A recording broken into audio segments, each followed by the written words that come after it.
ನಮಸ್ಕಾರ friends, quarterly result ಚಾನಲ್ಗೆ ಸ್ವಾಗತ.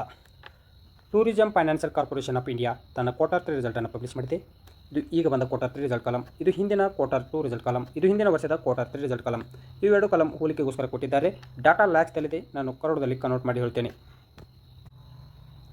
ಎಲ್ಲಕ್ಕಿಂತ ಮೊದಲಿಗೆ ನೋಡೋಣ ರೆವೆನ್ಯೂ ಫ್ರಾಮ್ ಆಪರೇಷನ್, ಅಂದರೆ ಆದಾಯದ ಬಗ್ಗೆ.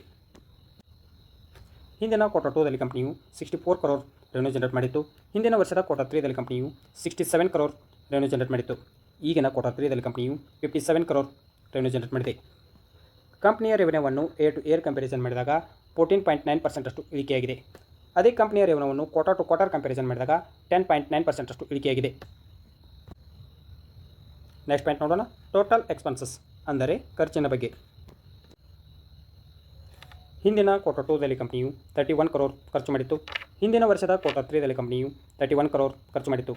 ಈಗಿನ ಕ್ವಾರ್ಟರ್ 3ದಲ್ಲಿ ಕಂಪನಿಯು 32 crore ಖರ್ಚು ಮಾಡಿದೆ. ನೆಕ್ಸ್ಟ್ ಪಾಯಿಂಟ್ ನೋಡೋಣ, ಪ್ರಾಫಿಟ್ ಫಾರ್ ದ ಪೀರಿಯಡ್, ಅಂದರೆ ಲಾಭದ ಬಗ್ಗೆ.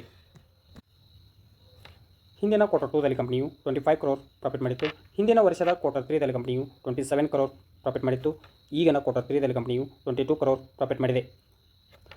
ಕಂಪನಿಯ ಪ್ರಾಫಿಟನ್ನು ಏರ್ ಟು ಏರ್ ಕಂಪ್ಯಾರಿಸನ್ ಮಾಡಿದಾಗ 18.5% ಅಷ್ಟು ಇಳಿಕೆಯಾಗಿದೆ. ಅದೇ ಕಂಪನಿಯ ಪ್ರಾಫಿಟನ್ನು ಕ್ವಾರ್ಟರ್ ಟು ಕ್ವಾರ್ಟರ್ ಕಂಪ್ಯಾರಿಸನ್ ಮಾಡಿದಾಗ 12% ಅಷ್ಟು ಇಳಿಕೆಯಾಗಿದೆ. ನೆಕ್ಸ್ಟ್ ಪಾಯಿಂಟ್ ನೋಡೋಣ, ಅರ್ನಿಂಗ್ ಪರ್ ಶೇರ್, EPS, ಪ್ರತಿ ಶೇರಿಗೆ ಎಷ್ಟು ಗಳಿಕೆ. ಹಿಂದಿನ ಕ್ವಾರ್ಟರ್ 2ದಲ್ಲಿ ಕಂಪನಿಯು ₹2.76. ಹಿಂದಿನ ವರ್ಷದ ಕ್ವಾರ್ಟರ್ 3ದಲ್ಲಿ ಕಂಪನಿಯು ₹3.05. ಈಗಿನ ಕ್ವಾರ್ಟರ್ 3ದಲ್ಲಿ ಕಂಪನಿಯು ₹2.44.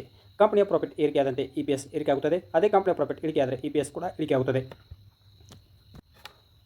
ಓವರಾಲ್ ಕ್ವಾರ್ಟರ್ ರಿಸಲ್ಟ್ ಬಗ್ಗೆ ಹೇಳೋದಾದರೆ ಎವರೇಜ್ ನಂಬರ್ ಎಂದು ಹೇಳ್ಬೋದು. ನೋಡೋಣ ಮಾರ್ಕೆಟ್ ಯಾವ ರಿಯಾಕ್ಷನ್ ತೋರಿಸುತ್ತೆ ಅಂತ. ಇನ್ವೆಸ್ಟ್ಮೆಂಟ್ ಮಾಡೋ ಮೊದಲು ನಿಮ್ಮ ಫೈನಾನ್ಷಿಯಲ್ ಅಡ್ವೈಸರ್ ಸಲಹೆ ಕೇಳಿ ಇನ್ವೆಸ್ಟ್ಮೆಂಟ್ ಮಾಡಿ.